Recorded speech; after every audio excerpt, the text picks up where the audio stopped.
si le diable réussit à me mettre d'accord avec lui. J'aurai tout ce qu'il veut que j'ai. Mais si je suis d'accord avec Dieu, j'aurai ce que Dieu veut que j'ai. Restez avec nous dans Jouissez de votre vie.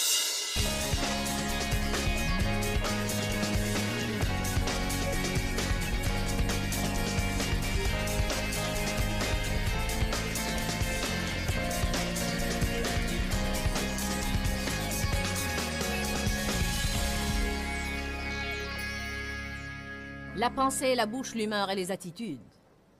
En fait, tout commence dans la pensée, n'est-ce pas? Père, nous te remercions pour ce message sur la pensée. Et puisque tu m'as guidé à partager ce message, alors je crois qu'il y a certainement des personnes qui ont besoin d'avoir la pensée renouvelée et qui ont à renverser régulièrement les mauvaises pensées.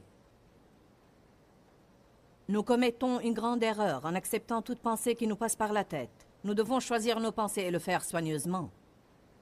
Je prie que les gens soient dorénavant sélectifs dans leurs pensées et qu'ils ne pensent pas à n'importe quelle chose qui leur passe par la tête, mais à des choses qui sont en accord avec ta volonté, pour qu'ils aient ta plénitude dans leur vie.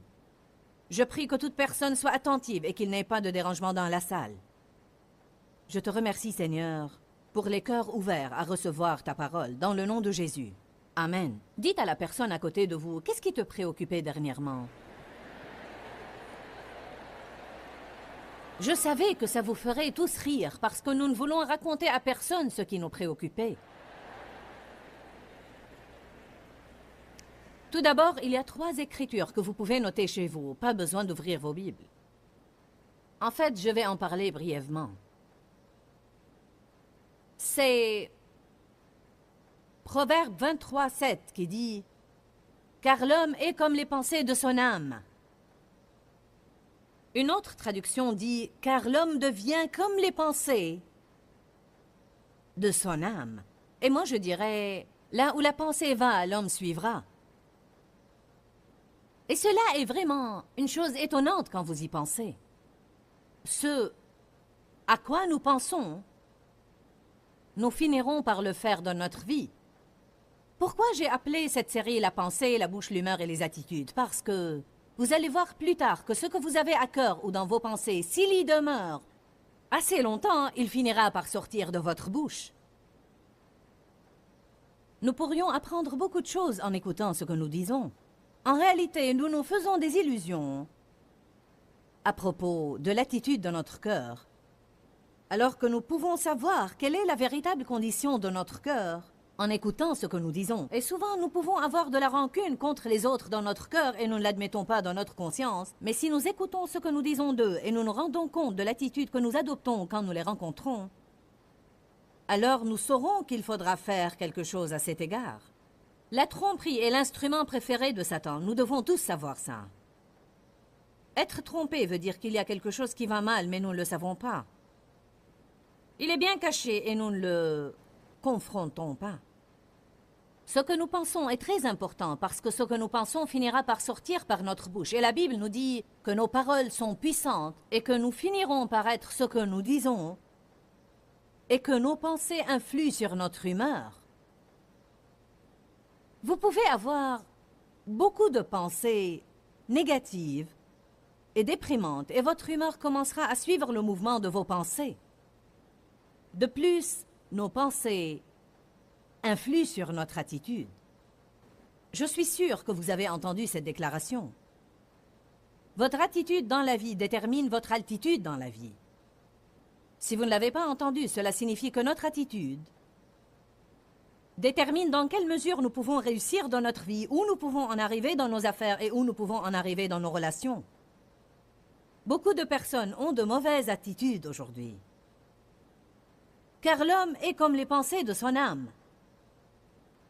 Nous devons penser pleinement aux déclarations puissantes comme celle-ci, parce que vos pensées ainsi que les miennes déterminent la qualité de la vie que nous allons avoir dans l'avenir. Vous n'avez pas à penser à toute idée qui vous passe par la tête. Nous pouvons penser à des choses intentionnellement. Parfois, il serait bien de prendre du temps rien qu'à penser. Ensuite, il serait bien de faire des proclamations. Je veux dire par là que vous pouvez penser à des choses et les dire intentionnellement. N'acceptez pas toute pensée que Satan vous met dans la tête et ne permettez pas à tout ce qui vous passe par la tête de sortir par votre bouche. Voilà pourquoi nous avons maintenant des problèmes dans notre vie. Beaucoup d'entre vous, la vie que vous menez maintenant, je parle des personnes présentes dans cette salle et celles assises devant leur télé. Vous n'aimez pas la vie que vous menez maintenant, mais la vie que vous menez maintenant est le résultat des pensées sur lesquelles vous avez médité dans le passé et des paroles que vous avez dites. Ce n'est pas toujours dû à la malchance ou au diable qui vous poursuit. C'est dû souvent à notre façon de penser et de parler. Est-ce que vous savez que vos pensées et vos paroles déterminent la qualité de vie que vous avez maintenant et qu'elles détermineront la qualité de vie que vous allez avoir dans l'avenir? Toute votre vie, je veux que vous reteniez bien ceci. Si jamais vous oubliez tout ce que je dis maintenant, je veux que vous vous rappeliez de ça. Nous allons lire plus tard une écriture qui dit que nous avons à renverser les faux raisonnements. Les renverser veut dire que lorsque vous prenez conscience des fausses pensées que vous avez dans la tête, vous avez à choisir de ne pas y méditer. Combien vous aurez à faire ça et pour combien de temps? Tous les jours, toute votre vie.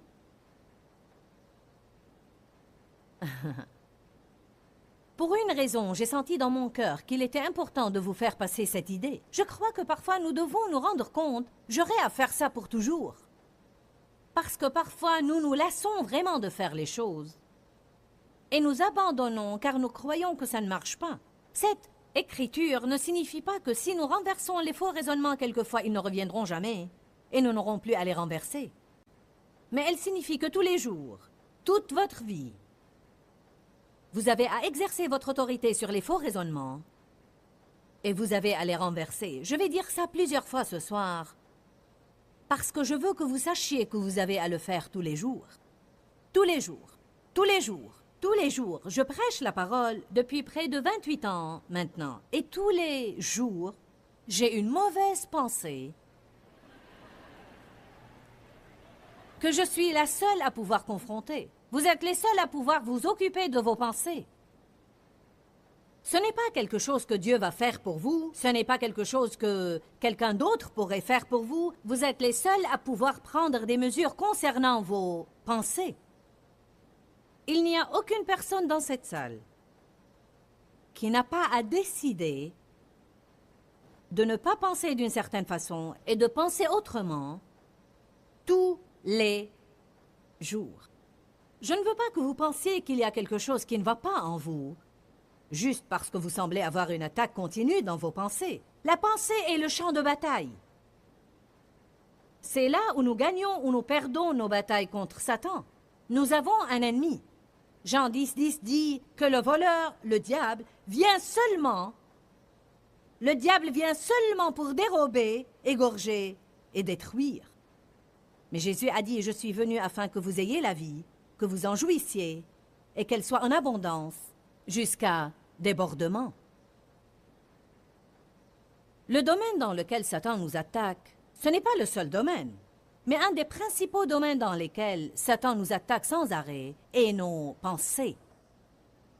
Nous passons par des saisons où les attaques dans nos pensées semblent être plus fortes que dans d'autres saisons. Il y aura des périodes et des moments où vos pensées seront attaquées concernant une certaine relation. Ça fait 36 ans que Dave et moi sommes mariés, mais il y a des fois où le diable lance une attaque dans mes pensées concernant certaines choses que Dave fait qui pourraient m'irriter parfois et ne pas m'embêter d'autres fois. Il se peut qu'un an passe sans que cette chose m'embête. Et je dis, eh bien, béni soit Dieu, Dave est comme ça. Vous savez, alléluia. Et tout d'un coup, c'est comme, je ne peux plus supporter ça. Combien d'entre vous savent ce que je veux dire? Amen? Voici un exemple. Dave aime beaucoup mastiquer. Et il n'en est pas de même pour moi, mais Dave a toujours une mastique dans la bouche. Ça fait 36 ans que Dave fait ça, et je n'ai jamais entendu le bruit de sa mastique. Mais laissez-moi vous dire que ça fait un an que ce bruit me tape sur les nerfs. Quand nous sommes en voiture, nous avons une maison au bord d'un lac, et durant nos allées et nos venues, je fais des études et j'écris mes livres. Nous effectuons un trajet de 2h45, et tout le temps j'entendais... Et c'est comme... Seigneur, s'il ne va pas arrêter de mastiquer bruyamment, je... Vous savez, il a ajouté une nouvelle version durant ce dernier voyage. Il a commencé à faire des bulles avec sa mastique. En fait, je veux dire, je suis honnête avec vous. Et vraiment, j'ai prié à propos de cette mastique. Et je lui ai parlé de ça. J'ai même pensé, peut-être que s'il va chez le dentiste, ce dernier lui dirait d'arrêter de mastiquer. Vous savez, ça fait 36 ans que nous sommes mariés et durant les premières 35 années, la mastique ne m'a jamais dérangée. Alors, c'est ce genre de choses qui souvent sont un instrument dans les mains de l'ennemi qui essaye de trouver un moyen de nous embêter, de nous déranger et de causer des problèmes dans les relations. Est-ce que c'est clair pour vous? Êtes-vous d'accord avec moi? Ne prends pas une mastique maintenant, s'il te plaît. C'est bien que Dave me trouve drôle, n'est-ce pas? Alors, nous allons être exposés à des attaques contre nos pensées. C'est un simple exemple, mais ça pourrait être autre chose comme... Tu ne remets pas tout en ordre derrière toi, ou tu regardes beaucoup de sport, ou tu dépenses beaucoup d'argent, ou tu parles beaucoup, ou tu ne parles pas assez. Le diable essaye toujours de nous signaler les défauts des personnes avec qui nous sommes en relation. Pourquoi? Parce qu'il aime les dissensions. Il ne veut pas que nous ayons l'unité, il ne veut pas que nous soyons en harmonie, il ne veut pas que nous ayons la paix. Il veut toujours que nous trouvions un défaut quelconque qui nous énerve chez les autres pour qu'on ne s'entende pas avec eux. Je veux un grand amen. Alors, surveillons nos pensées. Nous devons faire attention à ce qui nous préoccupe et savoir que Satan ne va pas nous aider dans nos relations. Là où la pensée va, l'homme suivra. Nos pensées déterminent non seulement notre avenir, mais elles déterminent aussi le niveau de notre joie et de notre paix. En réalité, si vous n'êtes pas heureux et vous êtes souvent déprimé, peut-être que vous devriez prendre le temps d'examiner vos pensées. Pour être honnête avec vous, je crois que ce sont les pensées négatives qui causent la dépression. Sauf si c'était une dépression médicale, une maladie physique due à des troubles hormonaux ou autres, et vous n'y pouvez rien. Mais à part ça, toute autre dépression résulte primordialement des pensées négatives. Votre humeur ne changera pas, à moins que vos pensées changent. Amen? Ésaïe 26, 3, notez ça chez vous. À celui qui est ferme dans ses dispositions, j'assure une paix parfaite. Si je me préoccupe de ce qui est juste, mon niveau de joie augmentera sûrement. À celui qui est ferme dans ses dispositions, j'assure une paix parfaite. Romains 15, 13, notez ça aussi. Que le Dieu de l'espérance vous remplisse de toute joie et de toute paix dans la foi. Alors, comment puis-je être rempli de la joie et de la paix? Dans la foi. Pas dans le doute. Pas en étant négatif, mais dans la foi. Vous savez c'est quoi avoir la foi? Vous savez ce que cela veut dire tout simplement? Être positif. Interpréter les choses de la meilleure façon. Croire toujours le meilleur de tout le monde. En croyant, nous obtenons ce que nous croyons, ce que nous croyons, ce que nous pensons. Ce sur quoi nous méditons devient une réalité dans notre vie. Satan veut que nous pensions à ce qu'il nous met dans la tête, car non seulement Dieu a un plan pour votre vie, mais le diable aussi a un plan pour votre vie. Le saviez-vous? Non seulement Dieu a un plan pour votre vie, mais le diable a un plan pour votre vie. Non seulement Dieu a un plan pour mon ministère, mais le diable a un plan pour mon ministère. Allez maintenant. Satan veut que je sois d'accord avec lui, parce que la Bible dit que quand deux s'accordent, leur accord détient une puissance. Alors si le diable réussit à me mettre d'accord avec lui, j'aurai tout ce qu'il veut que j'ai. Mais si je suis d'accord avec Dieu, j'aurai ce que Dieu veut que j'ai. Je crois qu'il y a des personnes présentes dans cette salle et des personnes assises devant leur télé. Il faut que vous décidiez ce soir. Pendant que vous regardez ce programme, vous devez décider aujourd'hui avec qui vous allez vous mettre d'accord. Plusieurs d'entre nous aident le diable à les détruire. Parce que nous acceptons les pensées qu'il nous met dans la tête et nous les déclarons par notre propre bouche et nous nous accordons avec lui alors qu'il faut nous accorder avec Dieu. Romains chapitre 8, verset 5 confirme cette déclaration. Là où la pensée va, l'homme suivra. Écoutez ce que dit la Bible amplifiée. Ceux qui vivent selon la chair et qui sont dominés par ses désirs impies s'affectionnent à et cherchent les choses qui satisfont la chair. Tandis que ceux qui vivent selon l'esprit et qui sont dominés par les désirs de l'esprit s'affectionnent aux choses qui font plaisir au Saint-Esprit.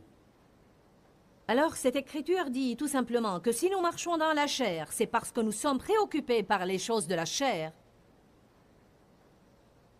Et si nous marchons dans l'esprit, c'est parce que nous sommes préoccupés par les choses de l'esprit. Savez-vous que je ne vais pas avoir une grande dispute avec mon mari sans avoir médité au préalable sur toutes les choses qui m'embêtent en lui?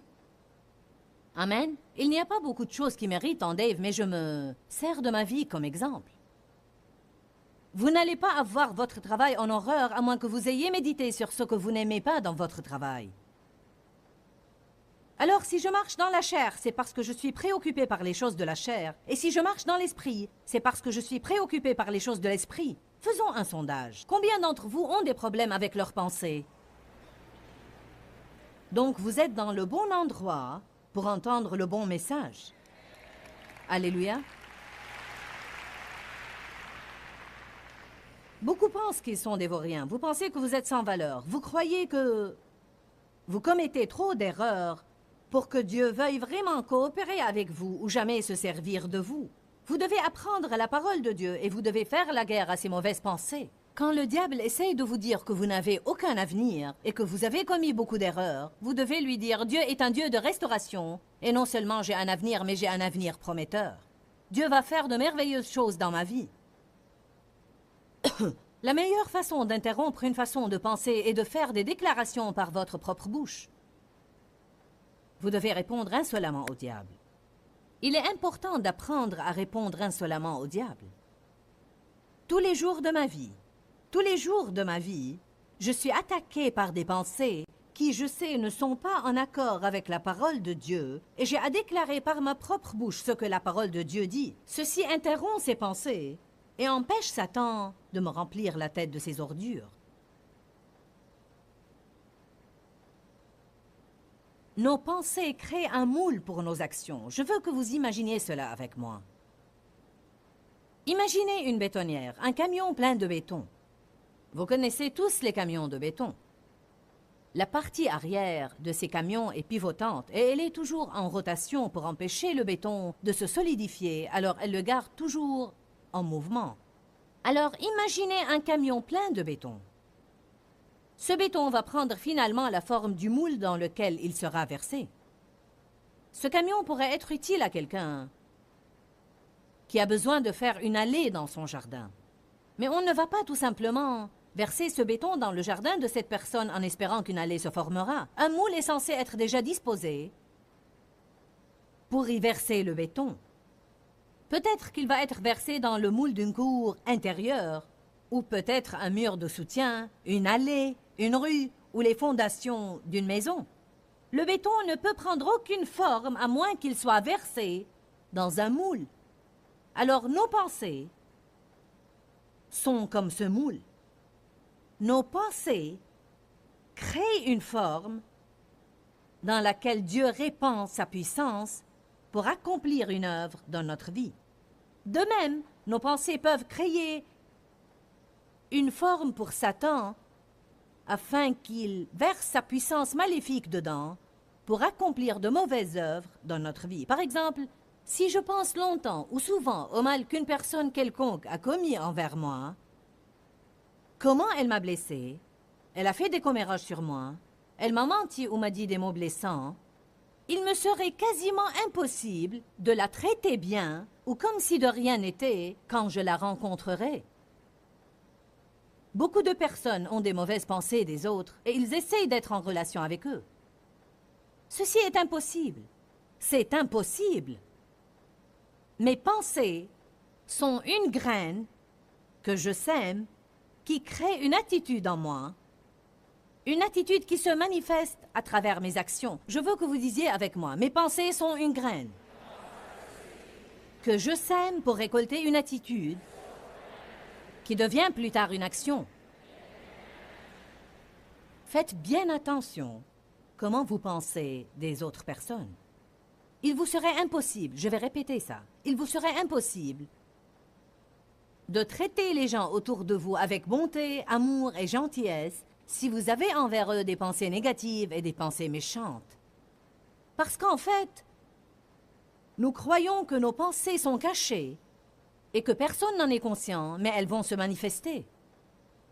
Nos pensées se manifestent à travers nos attitudes et notre langage corporel. Elles se manifestent à travers nos paroles et elles se manifestent à travers nos actions. La Bible dit dans 2 Corinthiens chapitre 10 que nous avons à renverser les fausses pensées et les faux raisonnements qui ne sont pas en accord avec la parole de Dieu. Alors vous avez à exercer votre autorité sur vos pensées. Vous êtes responsable de vos pensées. Pensez à ce que je viens de dire. Vous êtes responsable de vos pensées.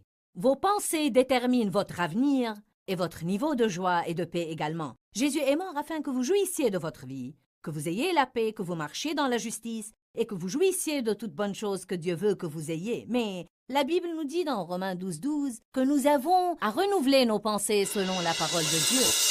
Pourquoi, Seigneur, pourquoi?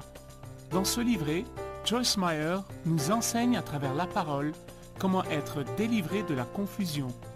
Pour obtenir ce livret gratuitement, écrivez-nous à Joyce Meyer, boîte postale 40095-6300 Larnaca, Chypre. Ou bien visitez notre site web www.joycemeyer.org/fr.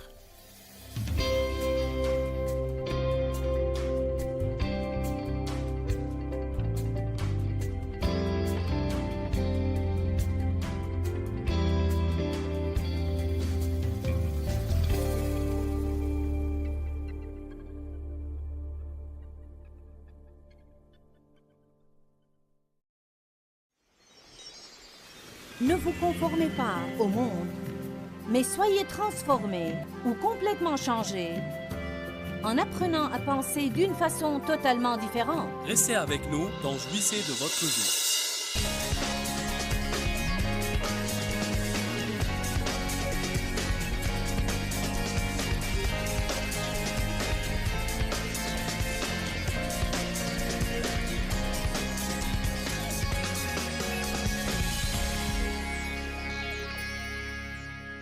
Vous devez rester au lit le matin avant de vous lever et décider de penser à ce qui est juste. Je vais parler de ça dans quelques minutes parce que je crois vraiment que Satan tente d'accéder à nos pensées avant que nous soyons bien réveillés. Nous pouvons, pour ainsi dire, mal commencer notre journée et nous lever du pied gauche.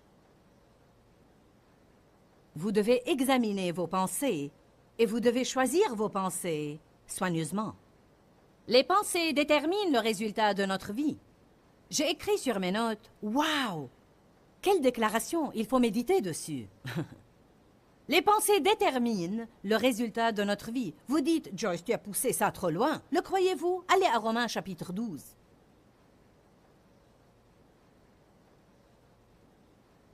C'est un message de base et fondamental que nous avons tous besoin d'entendre de temps en temps, juste pour rester en accord avec la parole de Dieu.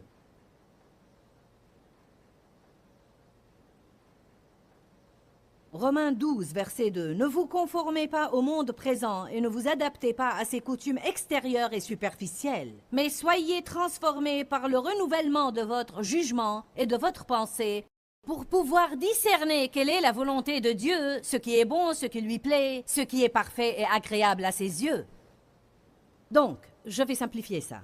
Il dit, Dieu veut que vous jouissiez de votre vie. Dieu a un bon plan pour votre vie.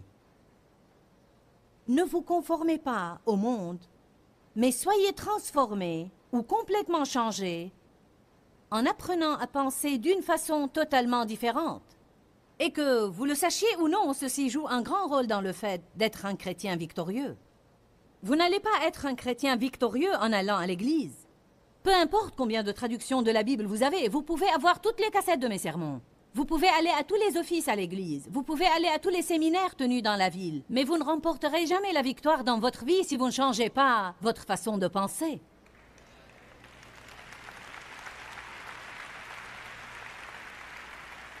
Cela m'exaspère vraiment Quand je pense à toutes les années durant lesquelles j'ai essayé de servir le Seigneur et personne ne m'a dit ça. Personne ne m'a jamais dit ce que je suis en train de vous dire. Je crois que c'est une tragédie. Je demande au grand nombre de personnes, aux millions qui nous regardent partout dans le monde, combien d'entre vous n'ont jamais entendu ça? Que Dieu a un bon plan pour votre vie et que le fait de répondre à l'appel et de recevoir Christ comme votre propre sauveur n'est pas la fin, mais c'est le début d'une nouvelle vie. Il y a plein de choses à faire après ça. La façon dont vous pensez de vous-même influe sur ce que Dieu peut faire à travers vous. Alors certains d'entre vous doivent renouveler la façon dont ils pensent d'eux-mêmes. Vous devez penser différemment à votre passé. Vous devez penser différemment à votre avenir. Vous devez voir vos finances d'une façon différente. Arrêtez de vous regarder dans le miroir et de dire « tu es laid, tu es ceci, tu es cela » et autre chose. N'ayez pas des pensées de raté. Ne vous dites pas « je ne peux pas ».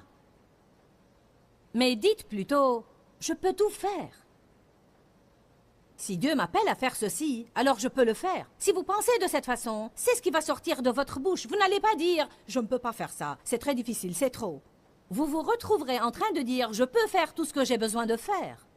Je sais que je ne peux pas le faire par moi-même, mais si Dieu m'appelle à le faire, alors je suis capable de le faire. Ne dites pas à quelqu'un « je ne pourrai jamais m'entendre avec toi ». Mais regardez-le et dites « je vais apprendre à m'entendre avec toi ».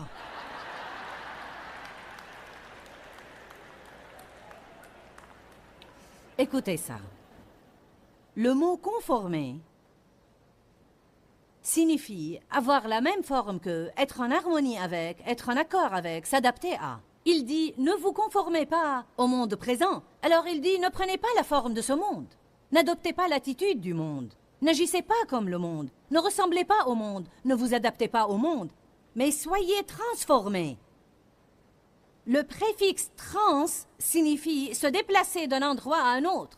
Alors, je crois qu'il y avait une compagnie de transport aérien, je ne sais pas...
Elle existe toujours, qui s'appelait Transatlantic Airlines. En fait, on l'a appelé transatlantique parce qu'on disait que cet avion pouvait démarrer d'ici, de ce côté de l'océan, et vous c'est-à-dire vous transporter par-delà l'océan Atlantique vers un endroit complètement différent, vers un autre pays.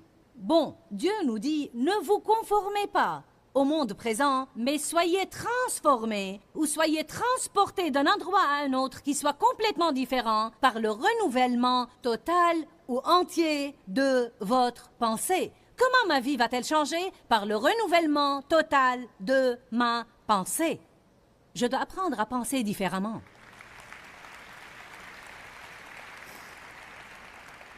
Le mot « transformer », j'aime ça, signifie prendre une forme totalement différente, changer totalement l'apparence de ou se convertir. J'aime ça parce que nous disons que tel et tel nombre de personnes s'est converti ce soir. En fait, ce qui s'est passé, c'est qu'ils ont eu l'occasion d'avoir toute une nouvelle vie. Mais s'ils se conforment au monde au lieu d'être transformés par le renouvellement de leurs pensées, ils ne jouiront jamais de ce que Jésus est mort pour leur donner. Je suis en mission. J'ai souffert pour des années en tant que chrétienne. J'ai dit, j'ai souffert en tant que chrétienne. J'aimais le Seigneur, me comprenez-vous? J'étais née de nouveau. Je serais allée au ciel si j'étais morte, mais je ne jouissais pas de mon voyage. Je ne jouissais pas de ma vie. J'ai reçu de Dieu le mandat d'aider les croyants à grandir, à mûrir et à apprendre comment agir dans leur vie quotidienne afin qu'ils puissent jouir de ce que Jésus leur a donné par sa mort. Jésus ne veut pas que nous soyons misérables et d'essayer à peine de survivre jusqu'à ce qu'il revienne pour nous prendre. Nous sommes censés être extrêmement remplis de joie et remplis de paix et un exemple pour tous ceux qui nous entourent. Nous devons décider toujours de penser comme il faut. Votre vie ne va pas changer parce que vous avez pensé juste une seule fois. Elle ne va pas changer parce que nous avons fait ce qui est juste une seule fois. Vous avez à le faire encore, et encore, et encore, et encore, et encore, et encore. Et quand vous en avez assez de le faire et vous croyez que vous n'en pouvez plus, vous le faites encore, et encore, et encore, et encore, et encore. Et quand le diable vous dit que ça ne marche pas, vous le faites encore, et encore. Et quand les gens vous disent que ça ne marche pas, vous le faites encore, et encore, et encore. Et si vous êtes de ceux qui refusent d'abandonner, alors je vous garantis à 100% que vous aurez votre percée et tout ce que ce livre dit que vous pouvez avoir dans votre vie. Amen. Je suis responsable de mes pensées. Vous aussi, vous êtes responsable de vos pensées. Je veux que nous prenions la responsabilité aujourd'hui. Eh bien, c'est le diable, c'est le diable, c'est le diable. Il se peut que le diable essaye d'intervenir dans notre vie.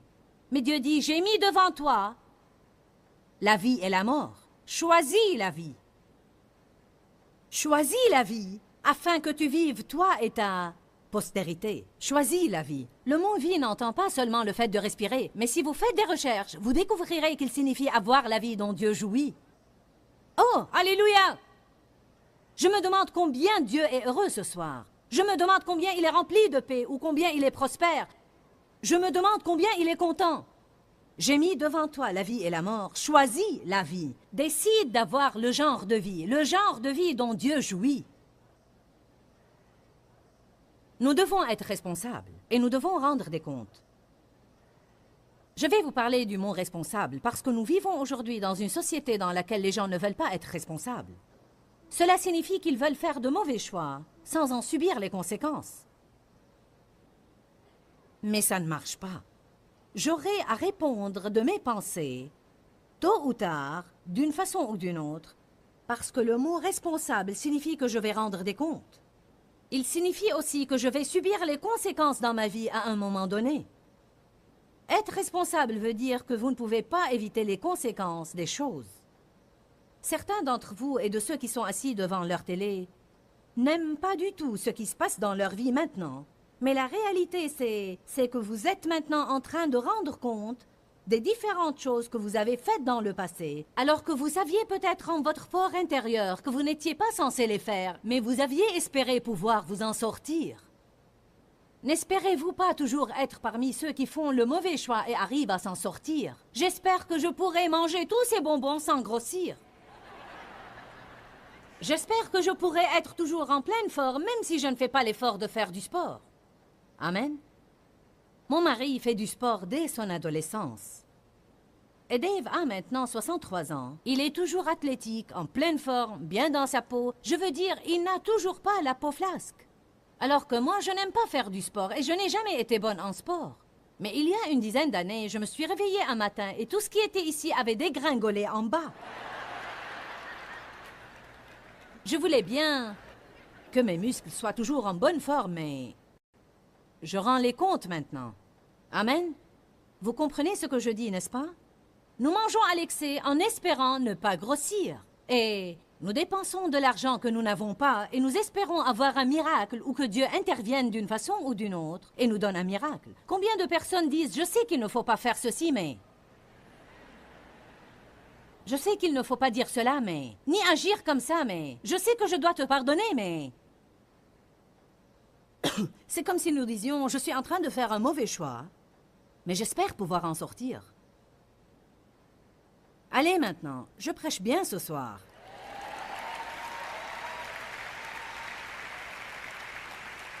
Quand allons-nous jamais savoir que toute action est une graine que nous semons et que nous récolterons un jour le fruit de nos graines? Nos paroles sont des graines, nos pensées sont des graines, nos attitudes sont des graines et nos actions sont des graines. On récolte ce que l'on sème. Ne vous y trompez pas, on ne se moque pas de Dieu. L'homme ne moissonnera que ce qu'il aura semé. Semez la miséricorde, vous récolterez la miséricorde. Semez le jugement, vous récolterez le jugement. Si vous êtes gentil avec les gens, quelqu'un sera gentil avec vous. Si vous subvenez aux besoins des autres, quand vous aurez besoin de quelque chose, vous aurez semé des graines et Dieu vous fera récolter dans votre vie. Je vous dis, si vous n'aimez pas votre vie maintenant, occupez-vous à semer de bonnes graines et je vous dis, après 4 ou 5 ou 6 ans, vous allez aimer votre vie.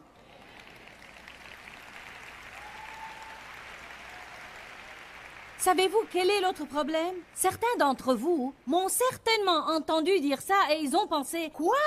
4 ou 5 ans? N'as-tu pas un meilleur plan? Vous savez pourquoi? Parce que nous vivons dans une société qui est habituée aux choses immédiates. Mais le problème est que dans l'économie de Dieu, nous n'obtenons pas tout immédiatement. Notre vie n'est pas devenue un désastre du jour au lendemain. Elle ne va pas changer du jour au lendemain. Ce n'est pas parce que nous avons fait un seul mauvais choix que nous avons des ennuis. Et il ne suffit pas de faire un seul bon choix pour en sortir. Et si vous êtes prêt à consacrer votre vie, à apprendre ce qu'il faut faire et à le faire, vous aurez une vie merveilleuse. Mais ceci ne va pas se produire du jour au lendemain.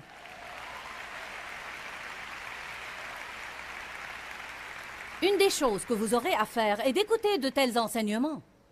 Il y a beaucoup de personnes à qui Dieu a dit de venir ici, mais elles ne l'ont pas fait à cause de quoi que ce soit. Elles n'ont pas voulu consacrer de l'énergie ou elles ont voulu regarder la télé. Et elles s'attendent à avoir une vie merveilleuse. Vous êtes en train de semer par votre présence ici. Beaucoup d'entre vous sont venus d'autres pays, comme le Canada. Vous ne vivez même pas ici, mais vous avez voyagé, vous avez payé pour l'hôtel et pour la babysitter. Vous avez pris un congé, vous avez pris quelques jours de vacances et vous êtes en train de semer, mais plus tard, vous allez récolter dans votre vie.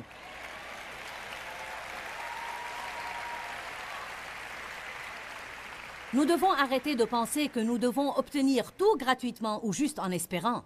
Vous savez quoi, mes bien-aimés? Nous devons agir plutôt qu'espérer. Nous devons nous lever et faire ce qui est juste. Agir comme des vrais hommes de Dieu et arrêter de nous plaindre et de vouloir abandonner quand les choses ne se passent pas immédiatement. Alléluia. Allons à 2 Corinthiens 10. Je veux que vous voyiez ces écritures. Peut-être que vous les connaissez, mais ce serait bien de les revoir. Et peut-être qu'il y a quelqu'un d'entre vous qui n'a jamais vu ces écritures. 2 Corinthiens chapitre 10.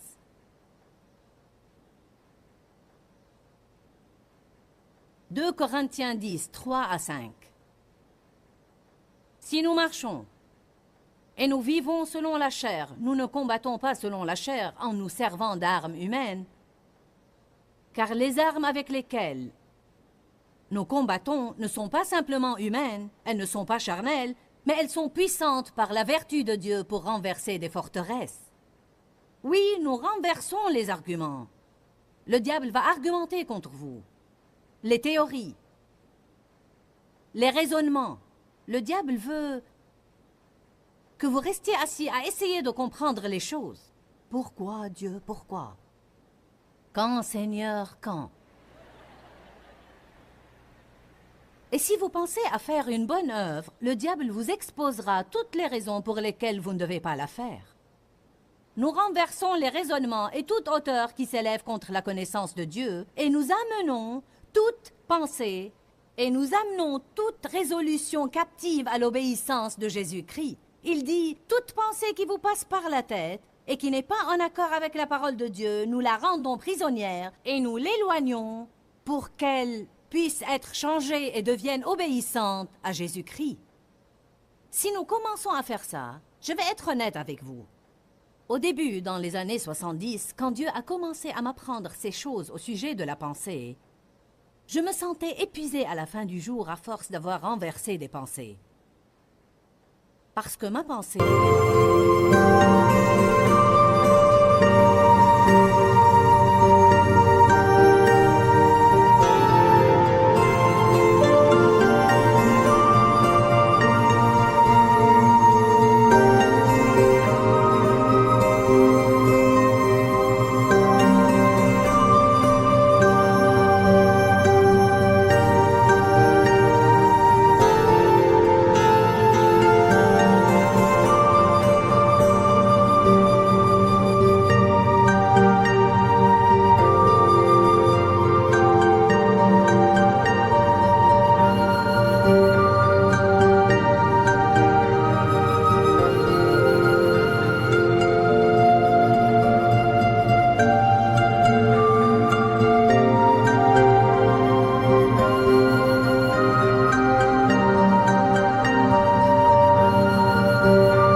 était un gâchis. Je renversais une pensée et elle revenait. J'ai dit finalement au Seigneur, « Comment? Comment puis-je faire ça? Je ne comprends pas. Chaque fois que je renverse une mauvaise pensée, elle revient. Je la renverse et elle revient. Je la renverse et elle revient. Je ne savais pas ça. Mais le Seigneur m'a dit, c'est très simple, Joyce, pense à autre chose. Si nous pensons à une bonne chose, les mauvaises pensées ne pourront pas pénétrer dans notre pensée. C'est pourquoi il est très important de s'occuper à être une bénédiction aux autres, d'aller à de tels séminaires, d'écouter une bonne musique. Et si votre pensée est attaquée, mettez une cassette d'enseignement et écoutez-la. Si votre pensée est attaquée, mettez une bonne musique. Si votre pensée est attaquée, commencez à adorer Dieu, car vous aurez à combattre le bon combat de la foi. Nous ne pouvons pas rester là à espérer avoir de bonnes pensées. Les choses ne marchent pas comme ça. Je trouve que j'ai à me porter vers les bonnes choses de la vie. Écoutez, une pensée passive est très dangereuse. Une personne passive est quelqu'un qui veut que les bonnes choses se passent dans sa vie, mais il passe son temps à espérer seulement. Le mot passif signifie souffrir sans agir, sans résister et sans faire opposition, se soumettre aux agents extérieurs sans aucune résistance. Une personne qui a la pensée passive est une personne qui adopte toute pensée qui peut lui passer par la tête. Une personne passive est quelqu'un qui ne nettoie sa maison que quand il a envie de le faire, mais ce n'est jamais le cas. Une personne passive est quelqu'un qui ne se discipline pas dans le domaine des finances. Il ne résiste pas du tout. Il fait ce qu'il a envie de faire. La Bible dit « Résistez au diable et il s'enfuira de vous ». Vous devez persévérer. Vous devez passer outre certaines choses. Vous ne pouvez pas faire tout simplement ce que vous avez envie de faire et suivre le courant. Nous avons à combattre le bon combat de la foi. Nous courons dans un stade et nous avons à le faire quotidiennement, quotidiennement, quotidiennement. Toute notre vie, nous aurons à renverser les mauvaises pensées, à choisir de bonnes pensées, à décider de pardonner et à accomplir notre tâche. La vie, c'est des choix.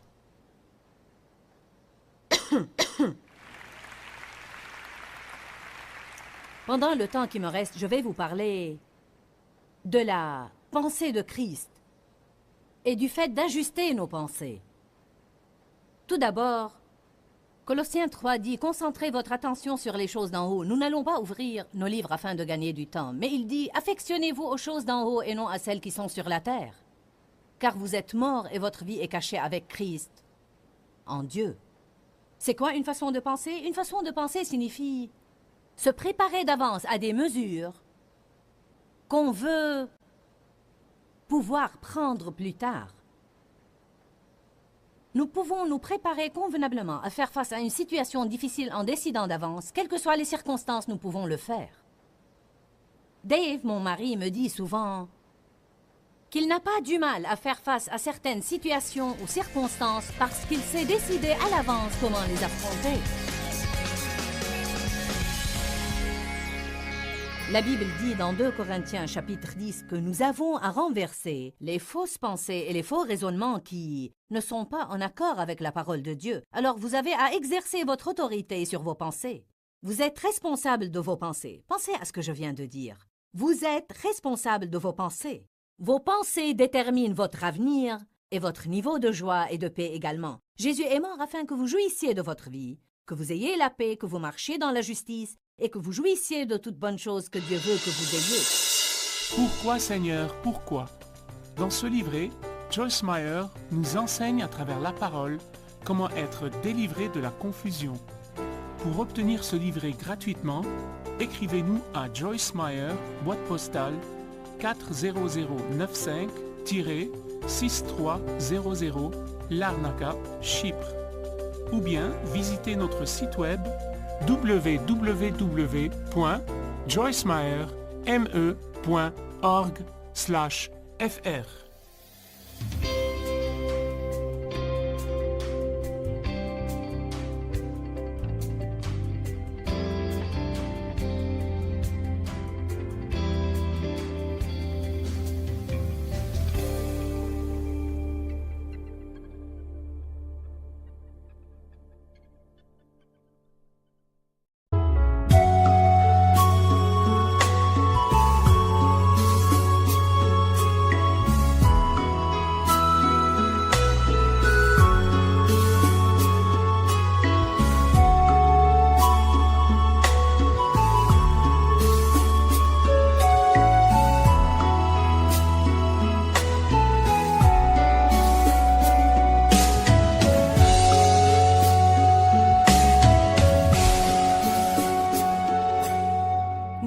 khắp phương trời vẫn nhớ tới quê hương. Người về đây thăm làng trù quê mẹ và làng sen quê cha, xúc động bồi hồi người rơi giọt lệ, thương mái nhà tranh thương đất mẹ nghèo.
Bye.